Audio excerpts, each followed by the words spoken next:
halkani waa xarun caafimaadku meel gaar ah waxaana markaasi qaliin dafiiqis lacag la'aan looga sameeyaa tiro gaarayso ilaa iyo 200 oo qofood oo markaasi baahiyaasi qaba dhaqaatiirta fulinaya barnaamijkan ayaa waxa ay kamid yihiin dhaqaatiir markaasi ka imaaday caasimadda Soomaaliya ee Muqdisho waxaana halkan ay u yimaadeen inay caawiyaan dadka markaasi baahiyahaasi qaba injineer Samafale Abu Walad oo kamid ah samafalayaasha ku nool degmada Walaweyn ee gobolka Shabeellaha Hoose oo barnaamijkan qayb weyn ka ah ama markaasi soo agaasimay isla markaana isku xir wanaagsan u sameeyay dadka baahiyahaasi qaba iyo sidoo kale dhaqaatiirta oo la hadlay telefishinka Koonfur Galbeed Soomaaliya ayaa waxa uu sheegay in barnaamijkan isku qaabeyntiisa iyo isku xirkiisa ay qaadatay muddo 2 sano ah isla markaana maanta ay ka faa'iideysanayaan tiro 200 ama intaas iyo in ka badanbo isagoo la hadlay telefishinka Koonfur Galbeed Soomaaliya wuxuu yiri indhafiigidii faylaan socota ma sha Allah kulli insha Allah diktooriintii degmada Walaweyn ana sheeni oo in Ilaahay ajri xasanaad Ilaahay ha ku siiyo qofka oo tabarucaadka una ansuubine dadka ma sha Allah ilaa hadda mayba kiis gabaday oo macna in sheekada oo bukaan ilaa adi 170 geega may la qaabilay 150 qofood ee la qaabili qayb qalitaan oo la qaabili jirta qayb oo qalitaan oo soonbane oo macna in sheekada daawo soonbati marka walaalkiin Abu Walad may basiin leeyahay marlamaad iyo marsadahad isbitaalkan may bakiyaale masjidka Nuur Absaar agtiisa kiyaale insha Allah degmadan walbadan baahidiye walbadan ku dhimin ambalaasa dhimin hooyada oo mana in sheegada hamiinka oo foolidaaso oo dambaxaaso intaasna wala ku qabada doonyo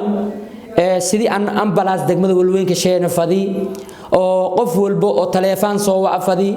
oo insha Allah barnaamijyalkaas dhanga ka jira laakiin mawluugay hadda ma waa ana wado indhafiigid waay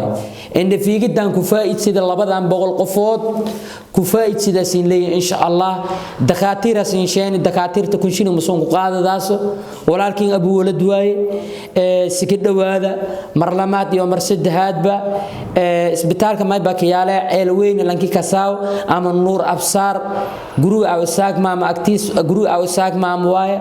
insha Allah soo dhawaada siin lena baahidii isin oo safar 90 kilometer in gal jirteen geega biduun dib la'aan anisin rooge garabkay soo suruma in is du'ayneen laakiin in is hasideen anin in hasideen isin in is hasideen marka walaalka hadii adoo walba oo macna in sheekada in qabada korne kulli insha Allah Ilaahay garabka galadhe kulli insha Allah marka taasasin sheege kan samafal ahaan hadda ma soo qaban ilaa 2000 iyo lamada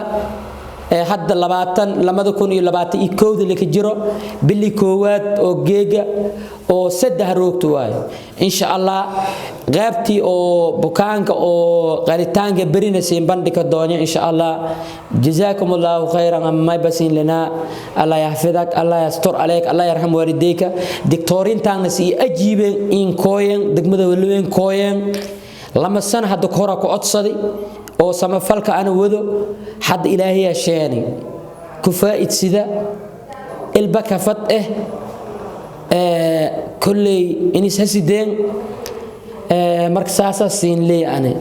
indhafiiqistan ayaa waxa ka faa'iideystay boqolaal shacab oo baahiyaha markaasi qabay ee ku nool degmada Walaweyn ee gobolka Shabeellaha Hoose Cabdiqani Maxamed Xasan raadiyo telefishinka dawlad goboleedka Koonfur Galbeed Soomaaliya degmada Walaweyn ee gobolka Shabeellaha Hoose